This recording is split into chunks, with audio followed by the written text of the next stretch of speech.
أعوذ بالله من الشيطان الرجيم بسم الله الرحمن الرحيم.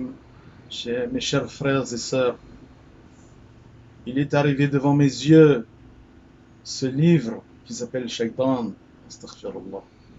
C'est un ramassis d'ignominie et cet auteur-là, Armand Bernardi, il faut faire sur lui une fatwa, que son sang soit licite, il faut l'égorger, il faut brûler ce livre, qu'il soit voué à ce shaitan. Amin, Inch'Allah Rabbi.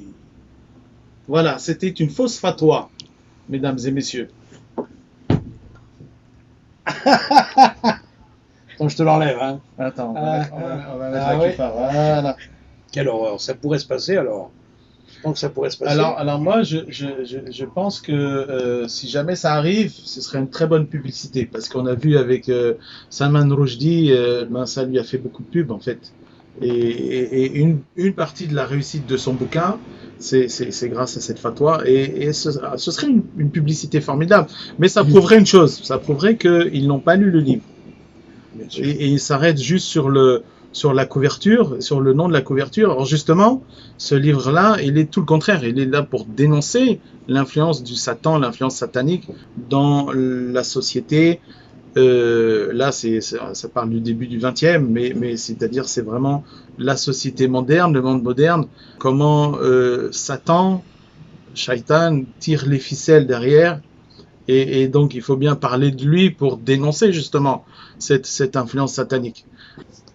Ouais, alors je pense qu'il n'y aura jamais de fatwa sur ce roman. Il n'y en aura jamais parce que je ne tiens pas à ce genre de publicité. Effectivement, une petite partie de musulmans ont réagi brutalement à la sortie de ce bouquin il y a 3 mois, en se demandant pourquoi est-ce qu'il y avait le nom de Shaitan sur la couverture. Et je leur disais, il y a marqué Shaitan, parce que si je faisais un livre sur les confitures de fraises, il y aurait marqué confiture de fraises, c'est tout, c'est le sujet. Donc heureusement, en fait, beaucoup d'autres musulmans, plutôt jeunes d'ailleurs, plutôt cultivés aussi, ont très vite, au contraire, pris ce livre comme une preuve d'une réflexion intéressante, intelligente sur les forces anti-traditionnelles, anti-initiatiques. Et c'est même eux qui ont fourni le coup de bélier pour que ce bouquin soit connu.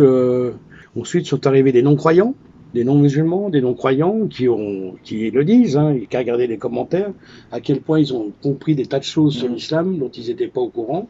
Il y en a plein qui reconnaissent qu'ils avaient le cerveau totalement bouffé par 10 ans d'attaques islamophobes.